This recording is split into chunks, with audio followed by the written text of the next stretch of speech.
Hi everyone, Miss Curdy here, and we have arrived at our last video of topic 4, and this is topic 4-8, solving multiplication and division equations, and this is going to deal with a lot of word problems. Now, when we're given a word problem, we want to remember, we want to think about what equation are we going to need. Are we going to need a multiplication equation, or are we going to need a division equation? And something to keep in mind is we know that multiplication is combining equal groups to find a total. So whenever we're not sure what the total is or how many there are in all, we can use that as a hint to know that it's going to be a multiplication equation. Division is the opposite. We are given our total, we know how many objects we have in total, but then we're either trying to figure out how many groups we have or what's going to be in each group. So looking at what information we have and then also the question that they're asking us is going to help us to know if we're dealing with multiplication or division. So let's take a look at this first question. It says there are 4 shelves in Bill's bookcase and he puts 8 books on each shelf. How many books does he have? Question mark. Make a picture to represent this problem and then solve it. So if we think about what this would look like, we know that we have 4 shelves. I'm going to represent those shelves with lines, 1, 2, 3, 4, and we're putting 8 books on each of those shelves. And then I'm looking at the question. It says, how many books does he have? And that's going to tell me that we're looking for a total. So anytime we're looking for the total, I know we're going to have multiplication. And here we have 4 shelves or 4 groups with 8 on each, and we want to know how many we have in total. And that is our mystery. So we can use that question mark to show that that is what we are missing. And in this case, 4 times 8 is going to be 32. So we know we have 32. Hi, Carl. 32 books in all.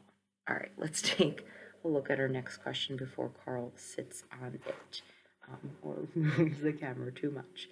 All right, Megan has 6 stacks of quarters, and there are 4 quarters in each stack. How many does she have in all?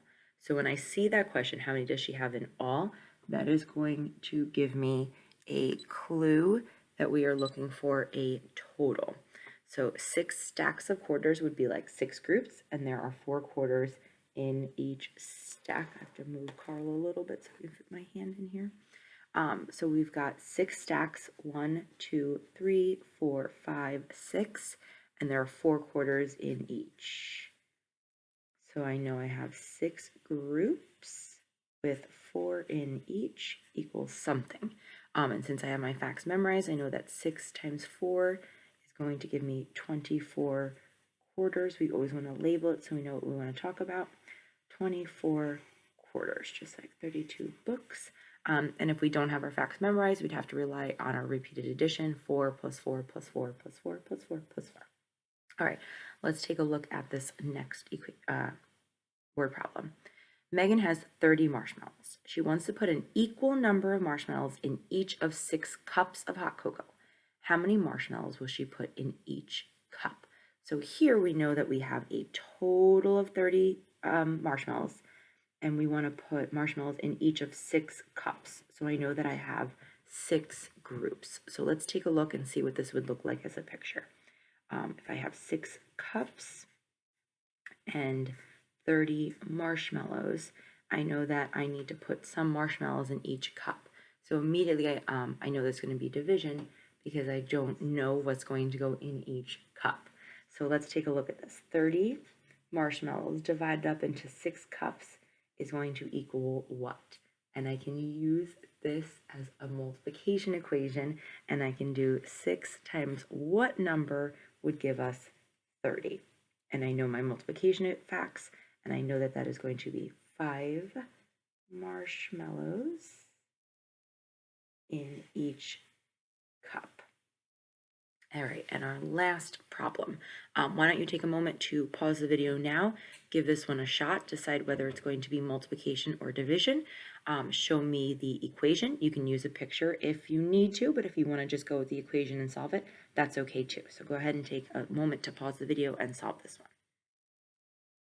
Okay, let's take a look. We've got Sean has 30 potatoes and he can put 6 potatoes in a sack. How many sacks is he going to need? So again, here I've got my total and I know there's 6 potatoes in each. So I know that here we're going to have a division equation. 30 divided by 6 equals what? And that can be turned around into 6 times what is going to give us 30. And once again, the answer to that is going to be 5 potatoes in each sack. And we want to make sure that we are labeling our answers so it's clear what we are solving for. That is it. So for the rest of topic 4-8, you're going to be reading some word problems, deciding if it's a division or multiplication problem. Give me the equation, the answer, and make sure it's always labeled. I hope you have a great day, and I'll see you back here for topic 5.